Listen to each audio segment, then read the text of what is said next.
السلام علیکم ورحمۃ اللہ وبرکاتہ.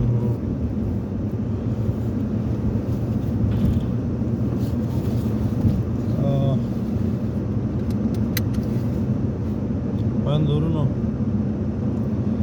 ستاسو دغه بېغوري او بې اتفاقي یو بل ته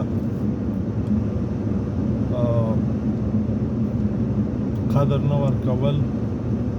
د دې لامل دی چې دا 15 کاله به موږ څه وشو او لا هم کېږي. بیا دغه 15 کاله او بیا را 18 کاله را په دې خوا لر چې څه وشو باجوړ او سوات او تیرا او خیبر او شمالي او جنوبي وزیرستان چې په یادېږي ټول یو افغانستان دی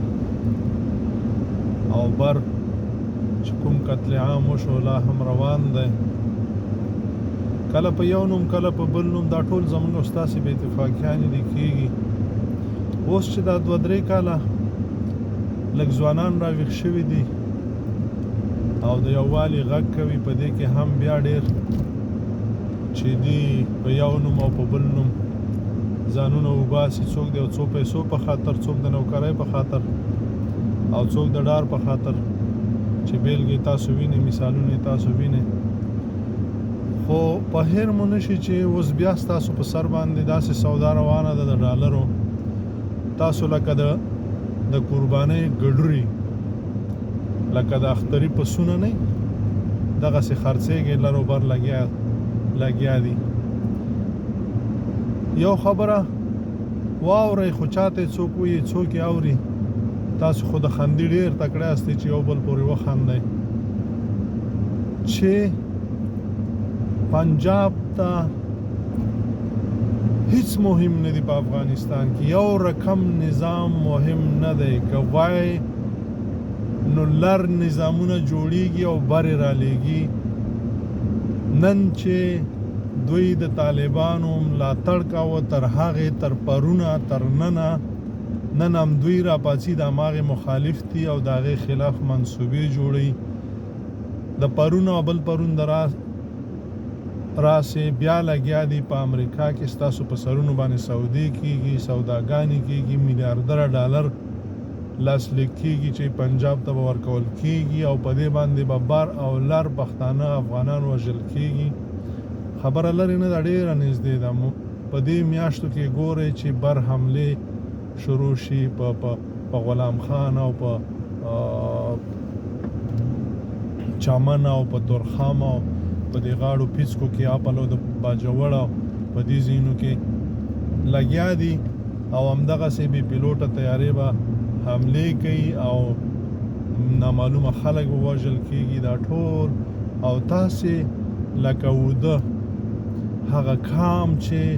هغه یو کیسه را یاده شي ملګرو کړې ده چې یو کام و باچا یې ورته ډېر غمجن و چې خدای پاکه د وده کام به کله راویښېږي. څه یې وکړل چې د خپلو مشیرانو سره مشورې وکړلې چې دغه کام به څنګه راویښ کړو. هغه ورته دغه کام باندې ټیکسونه کېدی، په یو او په بل نوم باندې پیسې ترې واخلئ، هغه یې پرې وکړل، هغې ورکول. بیا باچا مجبور شو او خپل وزیر ته ویل چې دا خلک خو نه راویښېږي چې څه ورسره وکړو. بیا هغه ورته وویل چې داسې کار به ورته وکړي چې دوی یو پلونه ورته جوړ کړل چې په دې باندې به دوی تلل او راتلل، د هغوی نه به پیسې اخیستلې. هماغه کار یې وکړه، دوی به پیسې ورکولې او ټیټ سرونه به یې نیولي وي، هېڅ په کیسې کې نه. بیا دا خلک مجبور شولو او ویل یو بل ته یې وویل چې دا خلک خو لا هم دغسې دي نه ویښېږي چې په دو باندې څه وکړو. بیا دې وزیر ورته وویل چې اخري یو چانس دی داسې به وکړو چې د پلونو سرونو کې به سړي ودرو او کوتکي به ورته ورکړو، پیسې به هم ته نه اخلي او درز به هم په دې څټ کې ته نه تېروي. همدا کار یې ورسره وکړه. عوام چې دی راټول شو، ټول راووتل سړکونو ته.